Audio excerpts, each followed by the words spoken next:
Jerusalem is my hometown where I had lived from age 12 till I moved to Toronto. It is blessed with more attractions than can be seen in a short visit. For us, I selected those highlights that I thought most important. Opinions vary on whether or not to make Yad Vashem a priority in tours of Israel. Personally, as IADS president back in 1975, I took all 180 IADS Congress participants from all over the world to Yad Vashem for a half-day tour. Watching the reactions, I understood that this place spoke to all humans in a way that transcended age, religion, ethnic and cultural background. The messages this place communicates are as relevant today as they ever were. This is why I wanted us all to experience this together and each of us to take their own message out of this experience. Many people think of the Holy Land as limited to Israel's territory only, but this is a misconception. Significant sites for Christianity and Judaism can be found outside of Israel's borders, mainly in Jordan. It is for this reason that I felt strongly about including Jordan in our Holy Land tour, despite the logistical challenges presented by border crossings. We had a taste of this challenge when the Israeli security authorities delayed our own Pablo Escobar, aka Miguel Santos, for enough time to make us miss a planned stop at the impressive Crusaders' fortress of Al-Karak, one of the 3 largest Crusader castles in the Middle East. Being addicted to castles, having to forego the site was particularly painful. Our first stop was the biblical site of Mount Nebo, where Moses was granted a view of the Promised Land and may have been buried. At the altitude of some 700 meters above sea level, we could fully appreciate that wide open panorama of the Dead Sea about 1 kilometer below, as well as the Jordan Valley with the once mighty river, the site of baptism, and Jericho, believed to be the world's oldest city dating some 10,000 years back. Our guide Mazen introduced us to the historical milestones of the site and region, which has seen the rule of Ammonites, Moabites, Edomites, Nabateans, Romans, Byzantines, Umayyads, Crusaders, Ottomans, Brits, and finally the Hashemite Kingdom of Jordan. Our next stop was the historic city of Madaba, famous for its mosaics. The unique mosaic map of the Holy Land and the Holy City of Jerusalem was not just a treat to see, but it also provided a glimpse into how the region appeared in the Byzantine times. Before heading south on the long road to Petra, we could see how the city's mosaics tradition lives on in the contemporary Madaba Mosaic School. After the very long day on the road in quickly deteriorating weather, we finally arrived at Petra's Movenpick Hotel, which, for me, is a destination in its own right. Tuan and I had such fond memories from staying there back in 1998 with a small group of friends, including 2 U of T alumni, that I insisted we had to use this facility this time too. This unexpected gem did not disappoint, and hearing that Tuan and I were repeated guests, the management gifted us with wine bottles to make our dinner even more enjoyable. We needed the rest before the next long day ahead. We woke up this morning in Petra, the long-lost, well-hidden capital city of the Nabatean Kingdom. This is not at all trivial and a common experience for Holy Land travelers. By design of its original inhabitants, Petra is so out of the way that only a fraction of Holy Land travelers get to make the excursion to visit it. And yet, in my experience, this is one of the world's most exhilarating historic sites. The walk through the Sick Gorge, the unexpected appearance of the gorgeous treasury make for an unparalleled, memorable experience. The site is so vast that although it is my second visit there, I vowed at its conclusion that I would return, this time for at least 3 days or perhaps longer. But this time, not just the site was exceptional, but also the weather that was unseasonably cold with gusting winds.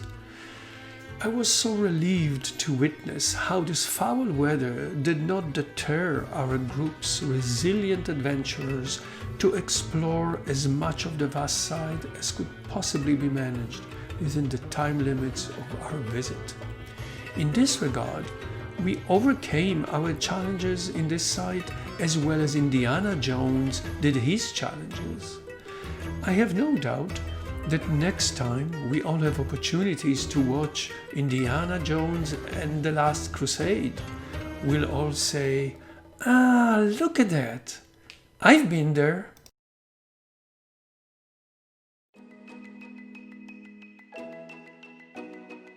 By Friday, we have been going for a full week with hardly any break.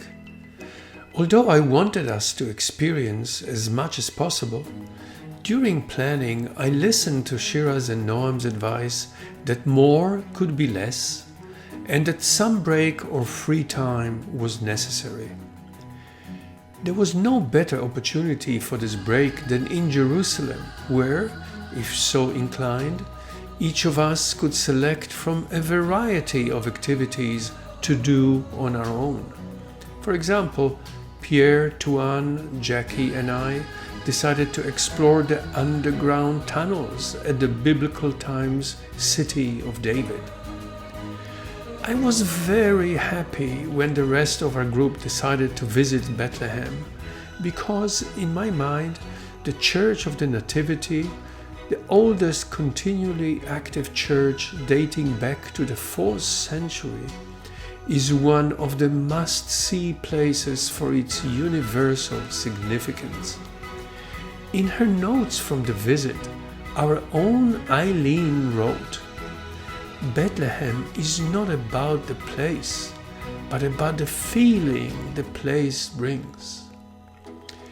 Being within the Palestinian Authority territory, this excursion required special arrangements, but this did not discourage our avid Holy Land explorers and even provided a taste of the local political scene. I was moved by watching the video and the many photos shared, as I believe you were too. I have one story about an experience I once had in Bethlehem. I took a renowned guest speaker there back in 1986 or so. He possessed a dominant personality and was considered intimidating by many who met him.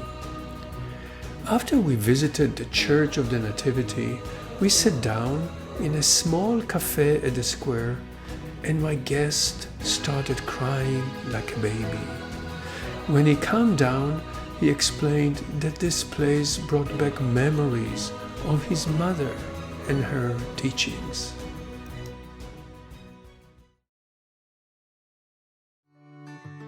It appears that Eileen and Tung made the full use of the Free Friday.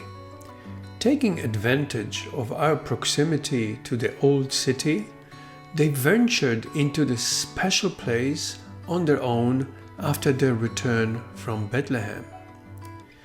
We are lucky that they did, because through the video they shared, we can partake in their experience of exploring the wonders of the old city in nice weather, as opposed to what we were about to experience only one day later.